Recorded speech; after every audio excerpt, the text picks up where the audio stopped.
a damaging earthquake, 8:29 this morning. A 7.0 magnitude quake hit South Central. Aftershocks of 5.7 magnitude and 4.1 magnitude followed, along with more smaller quakes after that.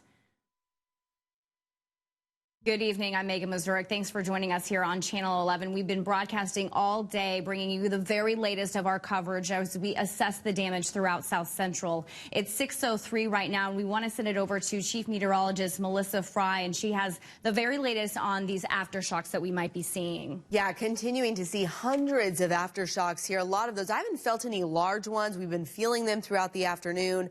I haven't felt any large ones in a couple hours, so that's sort of nice, but I don't want people to be off guard just yet, because we continue to have these aftershocks coming in. Again, if you're just joining us this evening, here's where the initial quake hit. Again, it was a magnitude 7.0. This is the largest earthquake that we have seen of this size and this location, perhaps on record, but it is the largest we have seen in the state since back in 2016 when we had the magnitude 7.1.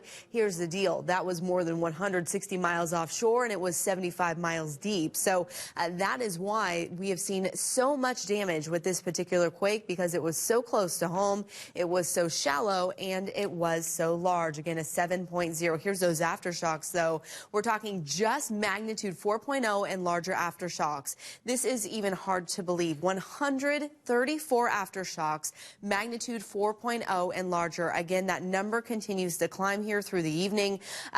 Any one of those 134 aftershocks would have been a significant event on its own, let alone in addition to all that we have seen today. Expanding now to magnitude 3.0 and larger, that report up to 366 now. In total, the number of aftershocks is nearly 500. Again, these will continue through the night and in the coming weeks. The shaking lasted for about 30 seconds. You can see those seismometers getting that here across the entire city. Again, we still have the chance for aftershocks, a 4% chance of magnitude 7 or larger, so pretty unlikely, but we do have a 27% chance for 6.0 or larger, 78% chance for 5.0 or larger, and the Alaska Earthquake Center is predicting up to 2,200 aftershocks greater than a magnitude 3 are possible. So again, you need to continue to be mindful of your earthquake safety. That is drop, cover, and hold on regardless of the size. Do not wait to determine whether or not it's a big one or not. Just drop, cover, and hold on. You need to move as little as possible. Protect your head and torso by getting under a desk or table, whatever is closest to you. Don't assess the room and try and find the sturdiest table. It's best you just get down as quick as possible. Happen to be in bed, stay put there. That's the safest place if that's where you already are. If you're smelling gas, then it is important that you evacuate. And if you do evacuate, you need to watch for any falling debris. Megan? All right, very, very sound advice. Thank you, Melissa. We'll check with you in just a little bit. Now, we want to turn over to Lauren Maxwell. They did a press conference at the Emergency Operations Center. The fire department chief was there, along with Anchorage Police Chief Justin Dahl. And Lauren, what do you have for us? Well, I had Police Chief Justin Dahl, who is here, and first of all, kind of amazing. No fatalities, no serious injuries in relation to the quake. I mean, could it have had a better outcome in that way? No, I mean, really not. If you think about it, if you think about other places around the world that experience a magnitude 7 earthquake and what the damage looks like there, I mean, we clearly have some damage in Anchorage, but no fatalities and no real injuries is amazing. Now, one of the things that you were mentioning earlier, it's kind of all hands on deck when it comes to officers. People are going to be seeing a bigger police presence. Tell us a little bit about that. So something the department does whenever we have a large emergency is we bring everybody on duty. They work for 12 hours at a time. They don't have days off. That's a plan that we have in place, and we implement it almost right away. It's just to make sure that we have adequate resources in place to deal with whatever's happening in the community.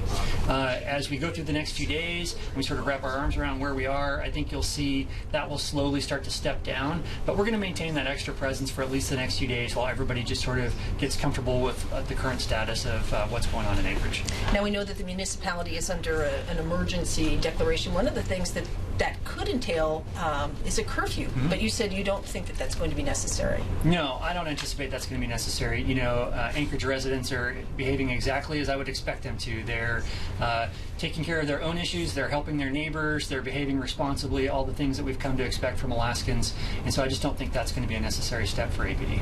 Okay. Anything else you want folks to know right now? No, just, you know, be patient with us, especially on the Glen Highway as some of the traffic issues resolve. Obviously, the major infrastructure damage is mostly roadways, so traffic's going to be a challenge for a while. Just be patient and plan a little extra time. All right. Thanks for being with us, and we'll throw it back to you. Okay, thank you, Lauren. That's Lauren Maxwell reporting for us tonight. Now, there was damage on the Minnesota highway as well, near Minnesota and International, and that's where we find KTVA 11's Liz Raines tonight. And they're trying to repair that section of the road. Hey, Liz. Hey, Megan. Yeah, this is one of the scenes that caught attention across the country and even around the world. We're at the site of a massive sinkhole. This is the on-ramp to the International Airport Road off of the Walter J. Hickel Highway heading northbound. And crews are working here to try to fill this in. Basically, what they say happened is that when the earthquake hit, that all of the earth underneath that ramp moved towards us. It shifted, and it created this massive crater. It's about 10 feet deep. It's several hundred feet long. And so what crews are doing right now is they're trying to fill it in. They're going to try to patch it up, but they're going to be working through the night. They're even going to be working through the weekend, they say, trying to repair this so that it's usable. But you can see a lot of damage here, very deep. It's very fortunate that no one was injured when that happened, when the earth shifted underneath that ramp and it created this crater that you're seeing here behind us.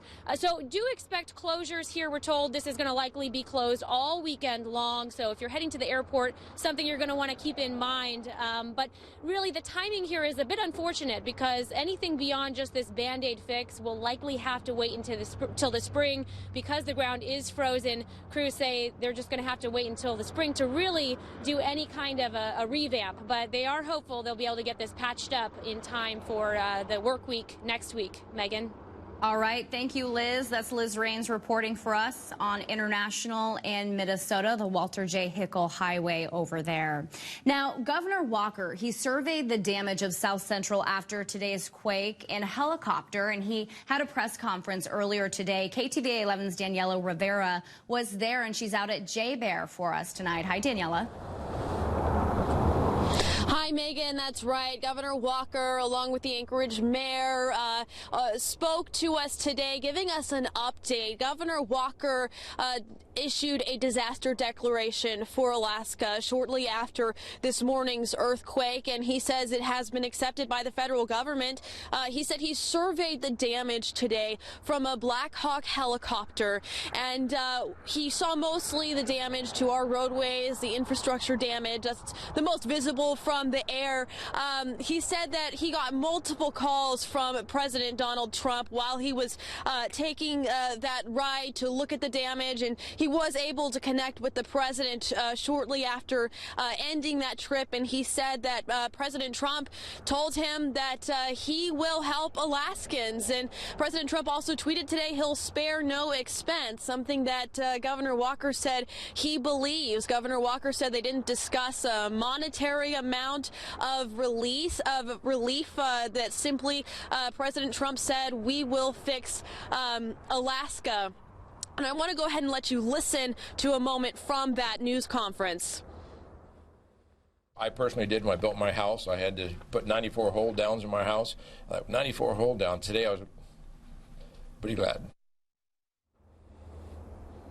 So that was Governor Walker, a little emotional, thinking of what could have been. He was in Valdez during the 1964 earthquake, and he remembers, and he was asked to compare what was your experience like today compared to 1964, and he just talked about how far Alaska has come since then, the updates to inspections and codes, and how we build our structures now. As you just heard, he talked about reinforcements he put into his own home, and how thankful he is that here in Alaska we did not experience fatalities like other regions have when earthquakes of even smaller magnitudes than today have hit and just devastated those areas.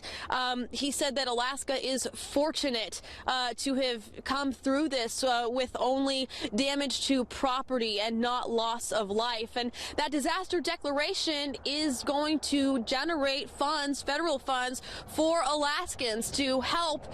Of course, he said that's not going to be immediate. We asked, is there a time frame for fixing some of the infrastructure issues? If you've seen images, incredible to see how some of our roads just buckled in the earthquake and are no longer passable. He said that's not an easy fix. That's going to be not going to be a week or 2 weeks. It's going to take time. It's going to take patience. The good news is we have the president who has said he will support Alaska through this and that we should have federal funds available to us to get through the disaster that we have all lived through here today. We also heard from Mayor Ethan Berkowitz. He spoke directly to Alaskans, wanting to thank them for pulling together in a difficult and stressful time this morning. We had heard that first responders were getting bogged down with 911 calls. They issued a request, don't call 911 unless it's an emergency. And Alaskans, they honored that.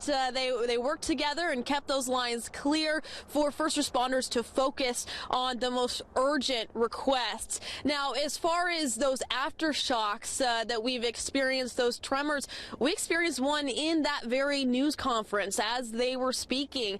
So that is definitely something to watch for tonight, and something that Governor Walker said that, as after we feel a big one like that, we worry anytime we feel another shake. That is this another one? Is it worse than the first one? As Melissa Fry has told us, the chances of that are slimmer now tonight, that it will be worse.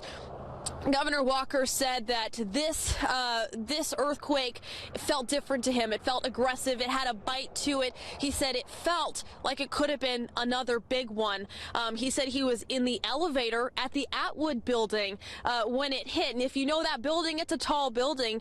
We were up at the 19th floor the other day for an interview. So that was his experience today, a bumpy ride down in an elevator. Again, he is thankful that he is safe. Alaskans are safe. He expressed just real gratitude for Alaska's response to this. He said, yes, we had a large earthquake today. It's a 7.0, but he gives Alaskans' response a 10. Megan?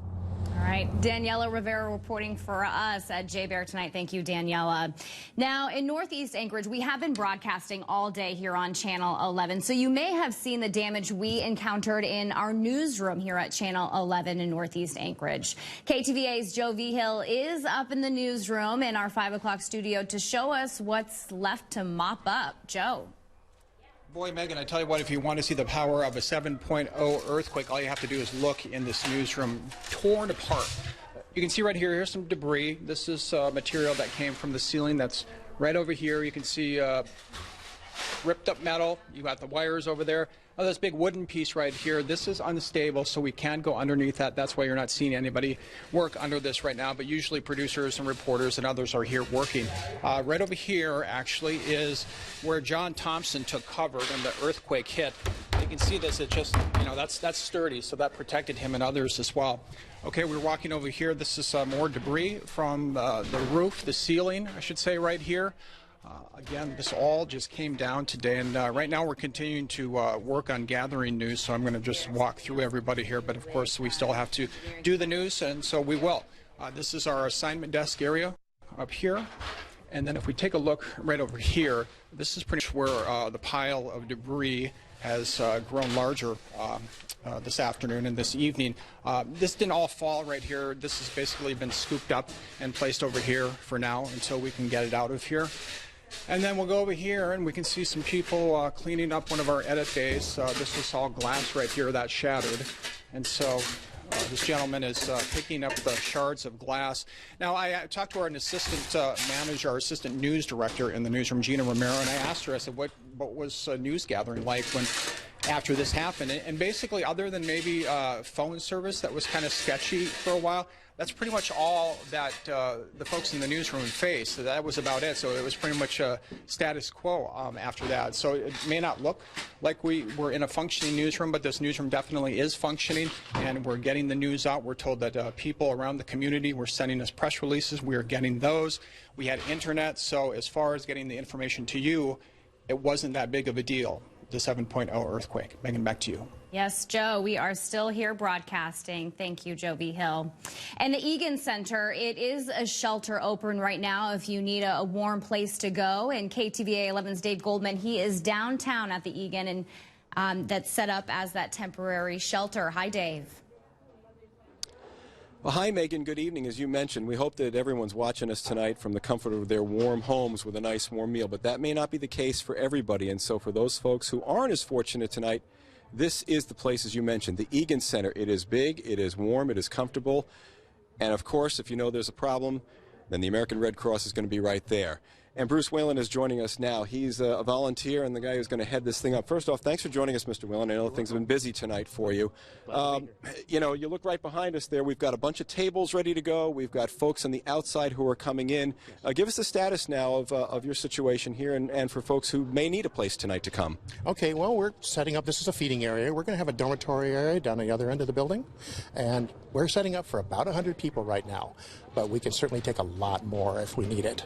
So anybody who doesn't have any heat tonight, any power, please come by. We can certainly help you out. We're going to be feeding everybody quite well. And a place for them to stay and sleep as well, too. Stay and sleep, and we'll be here as long as they need it. Okay. So, yeah. And as we mentioned earlier tonight, too, obviously there is a homeless problem here in Anchorage, in Alaska, and it's quite possible that some of the folks here will be homeless tonight as far as not being displaced from their regular homes. But that's not a question that's being asked tonight. If you need a place to stay, you can come in. Absolutely. If you show up and say you need a place for the night, we're going to put you there, no matter who you are. Okay. Everyone's welcome. We don't discriminate against anybody or any place. We spoke with Greg Spears. He's the general manager of the Egan Center last hour, and he said it's a rolling number, if you will. The clock is ticking, and we're not sure when it's going to stop at this point. Do you have any idea how long you're here? Is it just through tomorrow? Is it through the weekend? I know Sunday night they have an event, so by Sunday morning they got to clear out, yes? Well, we always try to make a shelter as little as possible. People don't want to be here. They want to be home again. But, of course, this is obviously up to whether the power companies get the power back and get the water back and the heat back to their places. So we are hoping one day is what we're looking for, one night, but we're prepared to be here for the long term if we have to be. Well, as you said before, low numbers mean good business in your business. That's right. The less people need us, the better off we are, but we want to be prepared for them if they are. This is what we've been planning for a long time, and I'm glad we can do it. You mentioned, we were talking before we came on the air, you guys have been getting ready for something like this for a while. This is about as big as it gets for us here in Anchorage, thankfully, and you guys were ready and mobilized for this thing when it did hit this morning. Yeah, we were actually ready. At first we had to sit and wait. We don't deploy ourselves. We wait till the emergency services call us out. And they finally said, look, we are going to have a lot of people displaced, so come on out. But this is something we've always wanted to plan for. Alaska's earthquake country. So we want to make sure we're ready for them. Mr. Whalen, thanks for the great work. You're welcome. And I think the people are going to do well. I mean, this is Alaska. These people are going to do great. I think you got the right spirit there. Yeah. All right, so here we are again at the Egan Center tonight, Megan. Again, they're ready for 100, maybe more. You take a look. It's a big spot. They got room. It's warm. It's comfortable. Meals are coming, and we expect that those meals to arrive around 7 o'clock, give or take a few minutes there.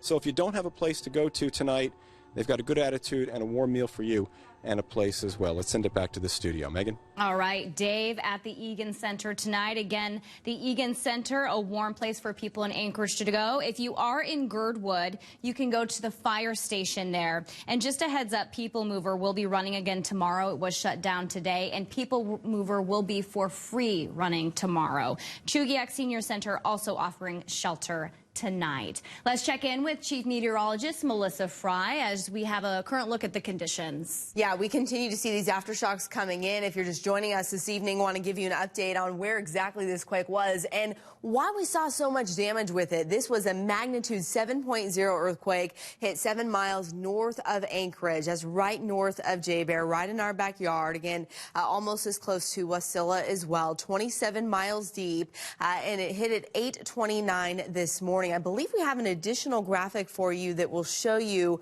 looking into the earth of how shallow this was and why that shaking was so violent for us here in the Anchorage area and in Palmer and Wasilla as well. Again, extremely shallow quake. We'll get to that in just a moment. But I want to show you how this compares to the last earthquake we saw of this magnitude. You may remember back on January 26th of 2016, we had a magnitude 7.1 that shook the area, that hitting in the middle of the night. But we did not see a lot of damage with that. The reason for that, again, it was 162 miles outside of Anchorage, and it was 76 miles deep. So again, a significant difference with that amount of depth, an additional 50 miles or so deep, and again, 162 miles away from town. Here's a look at that map, again, showing you where this earthquake hit. Again, just 27 miles deep below the Earth's surface.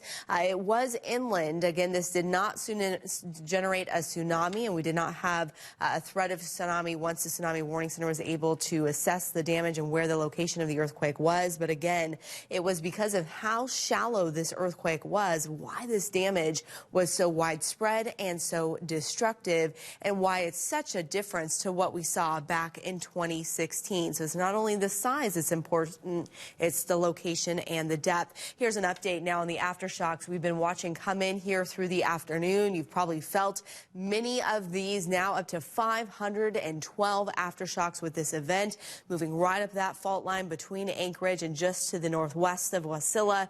And again, these aftershocks are likely to continue for not only the next hours, but for the next days and weeks to come. Again, we still have a 78% chance of a magnitude 5.0 or larger earthquake. That is the forecast from the USGS and the Alaska Earthquake Center. They're also predicting more than 2,000 aftershocks greater than a magnitude 3 possible. So again, please be mindful of what you do in one of those aftershocks, whether it be the original quake or a later aftershock. It doesn't matter. As soon as you feel any shaking, it's important to drop, cover, and hold on. Move as much as possible. Protect your head and torso. If you're in bed, stay there. If you smell gas, evacuate. And before you do evacuate, make sure that you're watching for falling debris. Here's a live look at Anchorage right now. Our building's still standing, which we are so happy to report on. Again, most of the damage was sustained to roads and interiors of buildings. 29 degrees. It's been below freezing. Dave Goldman showing us the Egan Center is open. If you don't have a warm place to go, that's where you can go, because it's going to be chilly tonight. Even colder on the east side of town. Temperatures there in the low to mid 20s. Across the south central area, we are still seeing below freezing conditions for most of the area. Homer, however, is warmed up to 36. It's raining in Homer. It is snowing right now in Kenai, and that band of moisture is moving up the inlet as we speak. Likely to see snow here in Anchorage in the next couple of hours, and then those snow showers will continue into the overnight as we head into early tomorrow. Warmer air pushes in behind this initial band, mixing that snow back to rain. It'll be a snow rain, freezing rain mix off and on tomorrow, in addition to some strong winds you want to be prepared for. Gusts up to 40 miles per hour here in Anchorage. So in addition to the earthquake, just this quick update on the weather to let you know about that we do have this storm coming tonight. Kenai Peninsula, again, snow showers tonight, mixing back to rain tomorrow. Prince William Sound, we'll see rain showers tomorrow. Breezy winds out in Whittier. We'll also see strong winds in the valley tomorrow, gusts to 45 miles per hour. Again, snow showers there tonight as temperatures drop well below freezing, especially for Willow and Talkeetna, where you will continue to see snow through the day tomorrow. Several inches on the way for the northern Susitna Valley.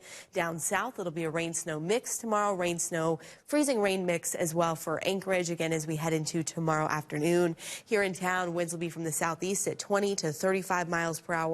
Gusts as high as 40 miles per hour, and even stronger for Hillside and Turnagain Arm. So again, Megan, just a quick update that on top of all this, I don't want anyone to be caught off guard by this storm tonight and tomorrow. Thank you, Melissa. We'll check back with you in a little bit. And as we're talking about damage to the infrastructure like our roadways, I do have an alert for you tonight. Glen Highway, all lanes have been switched to outbound. No inbound traffic until 7 p.m. So that closure was extended until 7 p.m. So all inbound traffic is closed until 7 p.m. Now, speaking of damage to our roadways, KTVA's Liz Raines, she is out at the Walter J. Hickel Highway, also known as Minnesota, an international road where there was quite a bit of damage there. Hi, Liz. Yeah, lots of damage here, Megan. We're at the site of a massive sinkhole. It's about 10 feet deep, several hundred feet long. Melissa was just talking about feeling the earth move underneath us, and this is exactly what happened. The earth moved underneath this ramp, and it created this massive crater that crews are now working to fill. I'm joined now by Mahar Abu Ayid. He is the special project engineer with the Alaska Department of Transportation. You've been with them for about 10 years now. Have you ever seen anything like this? No, I have not seen anything like this, so this is pretty new for me. But yeah, I've been in situations helping out with emergency situations, so yeah. Well, some of you may have seen there was a photo that was circulating. There was a car actually here on the ramp at the time. No injuries. Was he just in the right place at the right time, that car? Yeah, I can't believe how lucky he was. He stopped in the right spot, and the earth moved around him and settled out, and he was able to get out of the vehicle. Do we know anything about who was in that car, what they were doing? No, we don't. He was out of sight before we got in here, so yeah. The APD was on site with him and got him out of the way, and then a tow truck was able to actually pull the truck out without any problems, or the vehicle. It sounds like he was very fortunate, given that the earth around him had really sunken in, and so was that really just being a matter of being in the right spot at the right time? It would have been perhaps a different outcome if he'd been just a few inches one way or the other? Yeah, for sure. We had areas where the earth had shifted by about 45 degrees, so if he was on that, his vehicle would have slid in, so he was extremely lucky in the location of his vehicle. So. Yeah. Wow. Well, yeah. And we were just noticing here, even next to us, kind of a crack in the ground, and that was something that you hadn't seen until now. Yep. What is that a cause for concern? Not really. That's part of, as you can see, this piece of material here has kind of pushed up, and what's happened is it's pushing part of the ground as well around it. So no cause for concern in this area, but we'll be assessing the whole situation before we open it up to traffic. Safety is our number one concern here, so. Absolutely, and now we're on the heading northbound, but on the southern ramp, it's blocked off as well. What's going on over there? Yeah, there's appears a crack opened up in the middle of the lane heading towards the airport. So they've closed it down. They're assessing to see how deep and what's happening with the road in that situation, and we'll have our contracting community has come alive very quickly and helped us out. So they're on site already, kind of looking at that to assess it and see what needs to be done before we can open it back up. And are you expecting that both ramps will be closed through the weekend? Yes, I would assume at least for the weekend. We're hoping by the end of the week end of the weekend we can get it opened up. Yeah. Now, this is not prime construction season where we got frozen ground right now. So can you talk about what it's going to take to repair this? Is this just going to be sort of a Band-Aid solution? What are next steps after this? Yeah, for now we're trying to do what we can to get the road opened. It will be a temporary fix, but it'll be safe for people to drive, and that's what we're looking for, is a safe fix for right now. Our contractors have to start up their hot plants and start up all their equipment that's been put away for the winter. So it's amazing how quickly they were able to come alive and help us out. So it's been good. Yeah. Sure. And you guys are going to be working 24-hour shifts, we're told, just around the clock here to try to get this up by Sunday night. Is that the estimate? I would assume by later in the week than that, hoping for by the end of the Monday or something like that, because of the hot mix and asphalt and things like that getting it repaired. So, yeah. All right, Maher Aboui, thank you so much for joining us. Megan, we'll send it back to you. Okay, thank you, Liz. That's Liz Raines reporting for us at International on the Walter J. Hickel Highway. Now, we're going to check in at the Emergency Operations Center. It's where Lauren Maxwell, she talked with the Police Chief Justin Dahl and the Fire Chief Jody Hetrick. Hi, Lauren.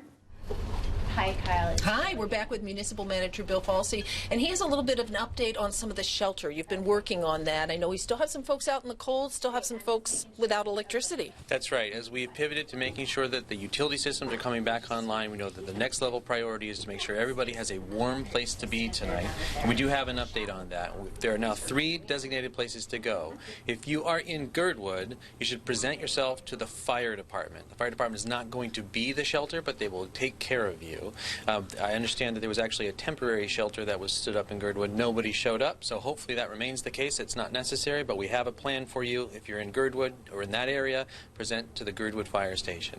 Okay. If you are in the Bull, the Egan Convention Center will remain the place to go. The Red Cross is setting up sheltering services. We will have capacity for upwards of 50 people. Last, if you're in the northern communities, Chugiak Senior Center is open now, and the Red Cross by 7:30 should be bringing on services to, again, house upwards of 50 people. If you cannot get to any of those locations and you need to, 211 is the number to call. If you call 211, they will provide you with some assistance so you can find your way to the Chugiak Senior Center if you're in the northern portion of the municipality, the Egan Convention Center in the Anchorage Bowl, or the Girdwood Fire Department in Girdwood. So that's great information, but so far not a lot of folks that we've seen have been needing shelter or taking advantage of it. That's exactly right. Egan Convention Center has been open all day. We've seen numbers fluctuating between 30 and 65 as people have been able to get home from their commutes. That number has gone down. As the power outages have reduced, that number has also gone down. We're hopeful that as the power situation continues to improve, that maybe we will have no need for a warming shelter at all tonight. We want to make sure that we're ready to catch that ball. So those are the places we've stood up: Chugiak Senior Center, Egan Convention Center, Girdwood Fire Department. And you wanted to make a note, too, about People Mover. That's right. People Mover services were obviously stood down today, but they will be up and running tomorrow and Sunday. We're going to operate those services for free so that everyone can get back to where they need to go. We understand that there's only one route that looks like it's going to be disrupted at all. There's some road issues at 3rd and Carluck, but we've already programmed that detour. But People Mover services should be up and running, regular service for free for the next 2 days. All right. Thanks for that information. Good advice. If you need to seek shelter, you know where to go. If you have a problem with transportation, call 211 and they'll make sure that they can help you out. All right. Thanks for being with us. We'll throw it back to you. All right, Lauren, thank you. And just a reminder that the Anchorage School District schools are closed through Tuesday. And in the southern area of the Matanuska Borough School District, those schools are closed as well through Tuesday. Now, the power of the quake, it took people on the Anchorage hillside by surprise, and they say they're not usually as strong as they are in other parts of town. But as KTVA 11's Rhonda McBride shows us, it definitely shook up Bear Valley Elementary School. When the quake struck, a small group of children was inside for an early morning program. Actually, we had buses pulling up, so 20 minutes later, 10 minutes later, it could have been a very different story. But wait, thanks, Ralph. The students were moved to a fire station up the road, where they waited for their parents to pick them up. Others came here for shelter because of a tsunami warning. You can go play. Michael Blanton was at home with his daughter. He and others watched cable news to find out more about what they had just experienced firsthand. She was playing with Play-Doh, and then it started rocking and rolling, and so I grabbed her and we went under the table. And it lasted for a really, really long time. The whole floor was vibrating and rolling. As for the kids from school, they were all very calm, cool, and collected. We practiced earthquake drills, and they knew exactly what to do, so they did great. But there were aftershocks, a gas leak, and damage that made it too dangerous to go back inside. Lights are hanging, ceiling tiles are down, water was spewing, our water generator had water all over the floor. There's cracks, the stage wall has come undone. I mean, it's not safe to even walk around the building right now. There's so much debris on the floor. But no one was hurt, and that is what everyone here says is most important. Rhonda McBride, KTVA 11 News. There were about 100 staffers and children in the school when that quake hit earlier this morning. Now, as you might have seen, gas station lines rolled out onto the streets, gridlock trying to get to those grocery stores. Requires a lot of patience, people trying to fill up on supplies like water. KTVA 11's Cassie Sherm is out at the Fred Meyer, and she's been at the grocery store there. How's it looking, Cassie? I actually just moved over to the cars here on Abbott. They both have been pretty busy here all day, but like you were saying, patience is what everyone has really been needing. The scene today at the grocery stores and at the gas stations, some would say are chaotic. People were waiting in line for 30 minutes to an hour just to get some of their gas. Now, I walked in here to this cars, and a lot of their supplies are dwindling because people have been trying to grab what they could just to get. And so some of the stores across Anchorage have closed, but this one on Abbott has not yet. Now, if you take a look at the video that we have right here, I was inside some of these stores earlier, and it was crazy. People were lined up all the way from the front of the store to the very back and curling around. Now, they were stocking up on as many things as they could. A lot of people I spoke with said they're grabbing water, bread, and other items that can be made at home without electricity in case they lose electricity again. And because of the hecticness that was here at some of these grocery stores, shoppers are getting a deal. We somehow managed to get water, and then we actually got a deal. So, yeah, because the water's not even finished being put out yet, and it's not on the shelf, so they have to now scan it without the barcode, so now you're getting a deal on your water. How good a deal did you get? $5. Instead of, for one case, it's $5 instead of $11. Right, so it's a nice deal. A spokesperson for Fred Meyer's say they're reviewing their plans tonight to get more food into the stores, and the stores that are closed right now could be open this weekend as long as they get more supplies. Now, a lot of people went to the gas stations as well, but some of those are closing as well. I spoke to a few Anchorage residents who are grabbing gas while they can. Just figured I'd be prepared. It's the only power I have is in my car, so if I need to charge my phone or anything, it's right here. So if there's a second aftershock this afternoon, then I don't know if I will be able to get gas, and so I need to have gas in my car in case I need to go somewhere. I'm sick, and I've been in bed for 3 days, and now I got to get out and do my thing, you know. Looks like they're running out of gas here. It's pumping real slow.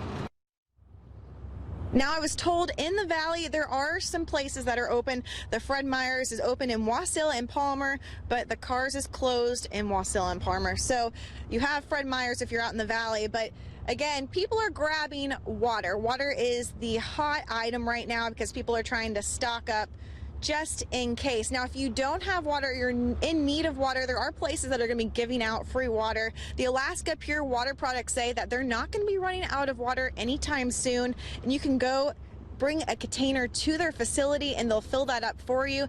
And if you don't know where they're at, they're on International Airport Road, so they're going to be filling up water. So if you need water, that's a good place to go. All right. Thank you, Cassie. That's Cassie Sherm reporting for us in South Anchorage at the Car Safeway right there. Now, just a reminder, AWWU in Anchorage says boiling water is only a precaution at this moment. Water is safe as far as they know. Girdwood, your water is safe as well. So you can boil your water as a precaution here in Anchorage. Well, the governor, he took a survey of all the damage in South Central. He talked about the aftershocks that we're feeling, and we actually just felt one not too long ago during Cassie's live shot. We're going to throw it over to KTVA 11's Daniela Rivera at J-Bear tonight. Thank you. Hi, Daniela. Hi, Megan. Well, help is on the way. That was the message from Governor Walker today at his news conference here at J-Bear, and that message coming straight from the White House. He said that after he issued his disaster declaration today, it was accepted and granted by President Trump. He said he was in contact with President Trump today, and they discussed what the federal government can do to help Alaska. Governor Walker said President Trump assured him that relief from the federal government will be coming for Alaskans. As far as a dollar amount, there wasn't a specific amount even discussed in that phone conversation. We're told, though, that President Donald Trump wasn't worried about limits, just getting Alaskans back on track and fixing what was damaged today. A lot of that infrastructure damage to our roadways, some completely buckled during the shaking and are impassable tonight. We're seeing that on the Glen Highway.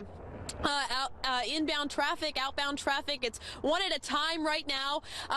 Governor Walker surveyed that damage from a Black Hawk helicopter, and he said it took him back to the days of the 1964 earthquake. And he was asked by a reporter in the room, how did this one compare? What was this one like to the 1964 earthquake in Valdez? And we'll let you listen to what he had to say. I was in the elevator in the Atwood building, and that was an interesting ride. So that was different than the earthquake in '64, and I was out in the middle of a river, getting gravel out of a stream and whatnot. So it's kind of what you're doing that sort of you have the sense about it. But this had a different feel to it. This had a very aggressive feel to it. Sometimes you get these rollers and they go along for a while. This had a bite to it that was not comfortable.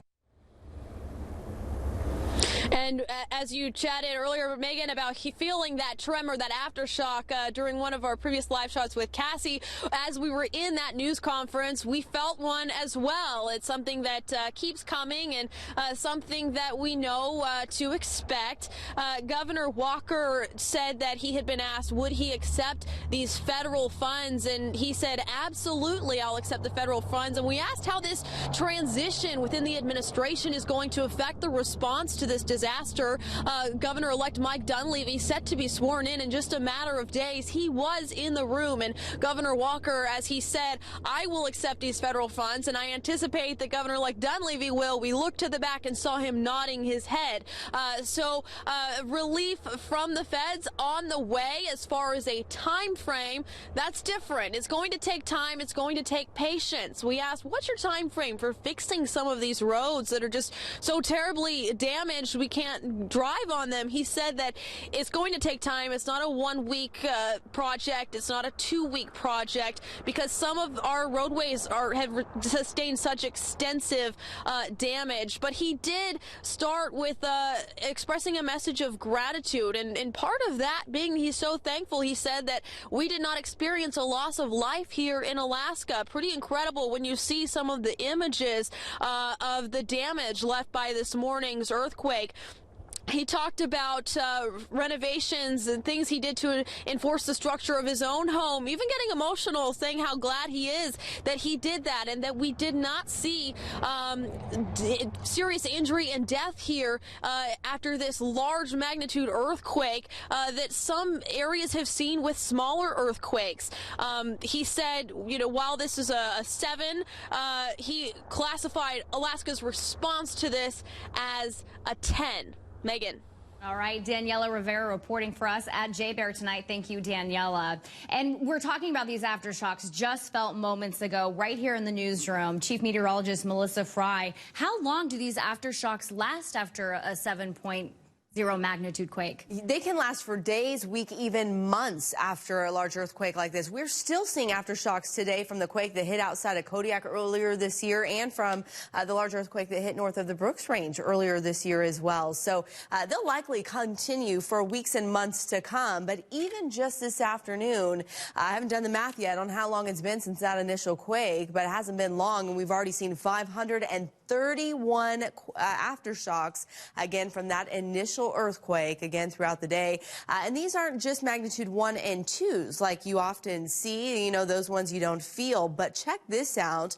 We have had more than 140 aftershocks greater than magnitude 4. That number continues to climb even as we have been on air here later this evening, and will likely continue to climb in the days to come. In terms of magnitude 3.0 and larger, we've seen 386 aftershocks of that nature. Again, this is all following the magnitude 7.0 that hit at 8:29 this morning, 7 miles north of Anchorage, 27 miles deep. It was the shallow nature of this quake that caused so much destruction. We also saw a shallow quake again in 1964, that one 15 miles deep. So again, when it's shallow like that, that's when you get this widespread destruction.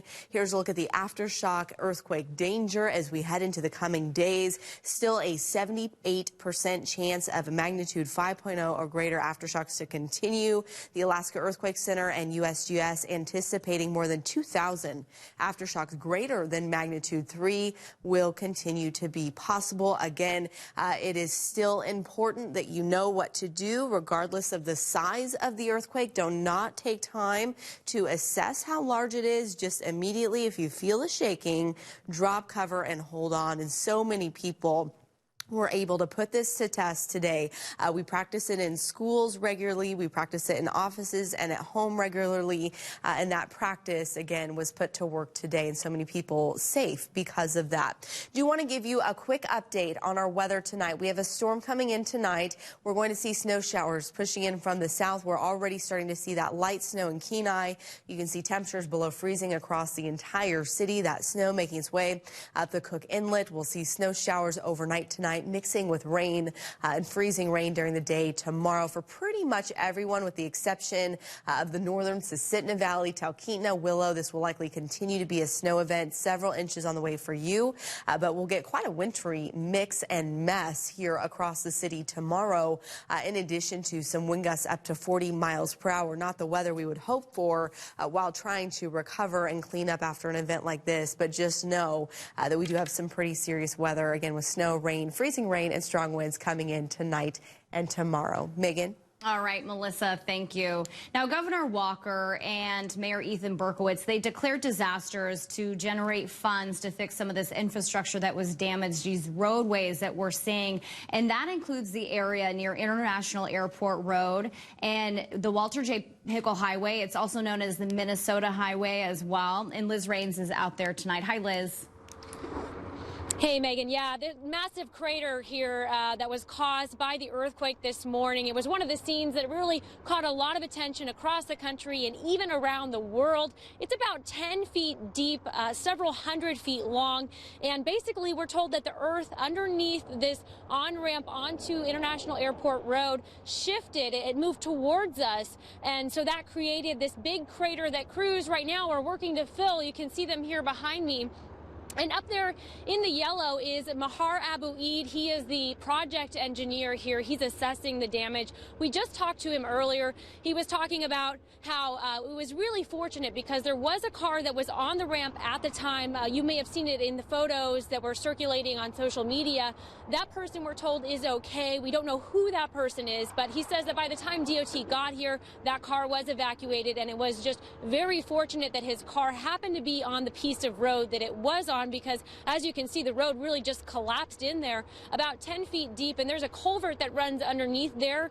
So there is some water kind of pooling up at the bottom. They're working to fill it all in. It's going to take likely through this weekend and probably through the end of Monday is kind of the soonest that we might see this area fixed. But you know, while we were talking to that project engineer with DOT just a few minutes ago, we noticed some cracks. I want to show you this here on the ground. He himself hadn't seen these until he came down here to talk to us. You can just see the earth. You can see how it pushed. He said that you can see that it's pushing here together, pushed up against each other. And this is really a ripple effect of what we saw up there with this crater that's being caused. You can see that you can really just see this big gap right here in the road. So it seems like this we're probably going to be seeing in other parts of the city as well. He says it's nothing to worry about too much, that we're seeing these cracks right here. They're also evaluating a crack, we should say, on the southbound ramp off of International. So that's closed as well.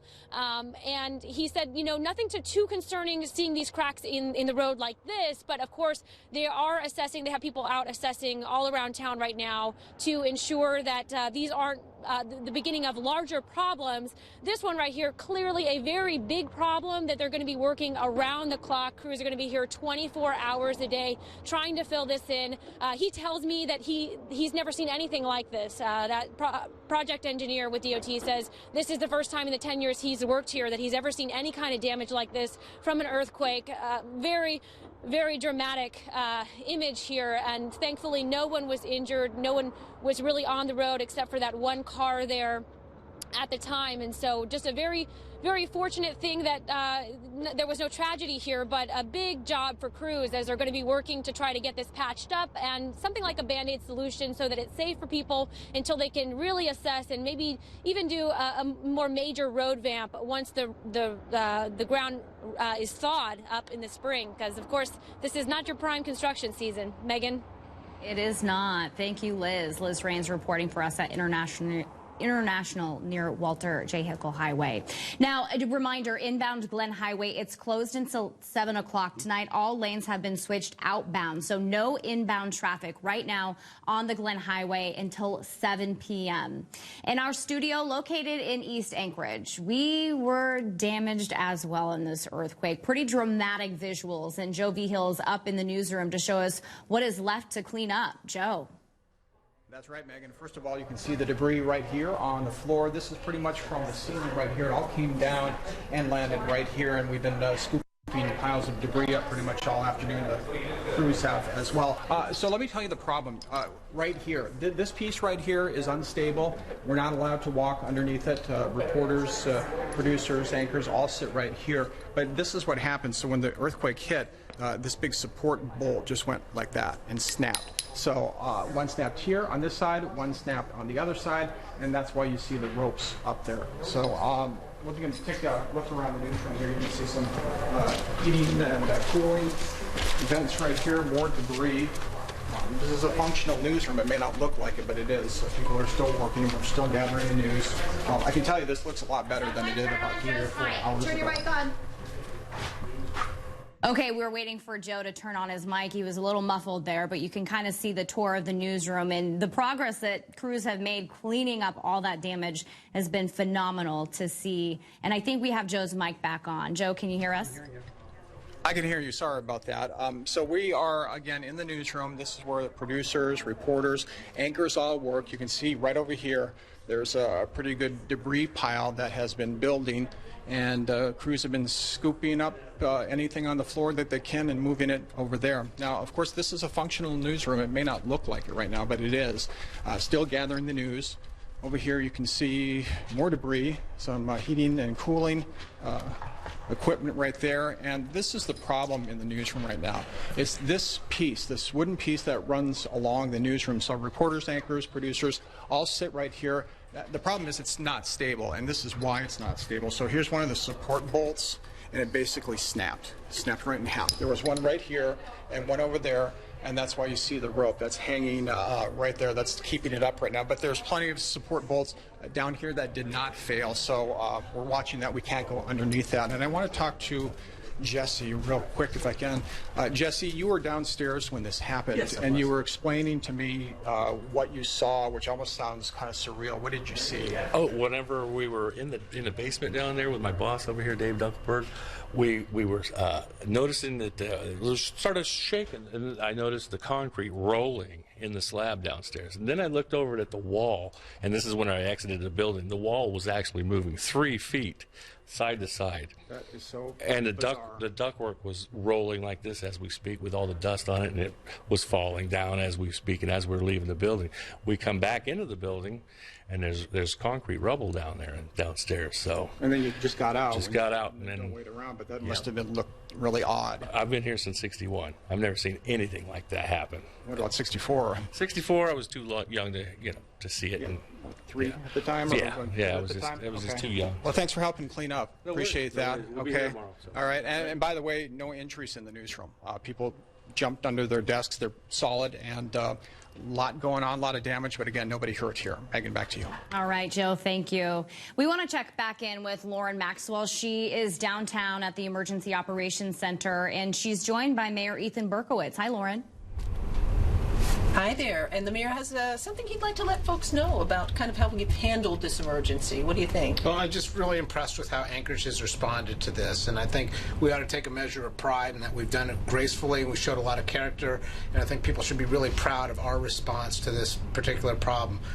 Actually, I kind of wish we were like this more often. It would just reflect really well on this city. Mm-hmm. And so you have a lot of officers that are out on the streets now. You've got emergency responders. There are people who are working very hard overtime to keep our citizens safe. Is that right? Well, we've got officers out on the street. We've got firefighters out on the street, emergency responders. We have utility crews that are out there fixing water mains, making sure that gas leaks are repaired, fixing down power lines. We've got a lot of really great people doing a lot of hard work for folks under some pretty trying circumstances. And I think that we ought to reflect a little bit and say, this is what happens when you're prepared for a problem. This is what happens when you respond with character, because we were able to survive this and do it in a way that protected property and made sure that people weren't hurt. Beyond people just being prepared themselves, did the city have an emergency response plan that you think went pretty well? We have all kinds of contingency plans, and all plans begin in a certain place, and you have to improvise as you go along. So we had that plan, and we have an emergency response and a command structure, and it all deployed in somewhat flawlessly. There's glitches, but the glitches are part of what you anticipate in any plan, and we were able to work through them, and it all worked out extremely well. All right, we want to say thank you to you, and we're going to throw it back to you. Okay, thank you, Lauren. That's Lauren Maxwell for us tonight. We've been talking about this earthquake all day broadcasting, but I want to talk about the storm. Yeah, we do have a storm coming in tonight. I don't want this to catch anyone off guard as you are sort of focused on this aftermath of this earthquake. We do have a pretty sizable storm moving in as we speak. You can see it here on the radar picture, snow showers just on the edge of Anchorage, and this will continue to lift to the northeast here through the night. Be prepared for snow showers overnight. Unfortunately, we have some warmer air behind this. That means a snow-rain mix, freezing rain combo for Anchorage, Wasilla, and Palmer, most of the Kenai, but further north, Talkeetna, we are looking at a winter weather advisory. Locations north of Talkeetna, 6 to 12 inches of snow with this, 4 to 8 in Talkeetna and down into the Willow area. So in addition to the chilly temperatures we're seeing tonight, it'll be a snow, then wintry mix heading into tomorrow. And then we're also looking at wind gusts up around 40 miles per hour here in town tomorrow. We are up to 546 aftershocks at this point. Again, they continue to come in. Again, after that initial quake of 7.0. Still have the potential to see those aftershocks for days, weeks, and even months to come. There is a 78% chance that we'll continue to see magnitude 5.0. Alaska Earthquake Center anticipating more. Again, use your earthquake safety tips. All right, so you can continue online, KTVA.com, for our coverage, and we'll be back at 10 o'clock tonight. Good evening. Thanks for watching.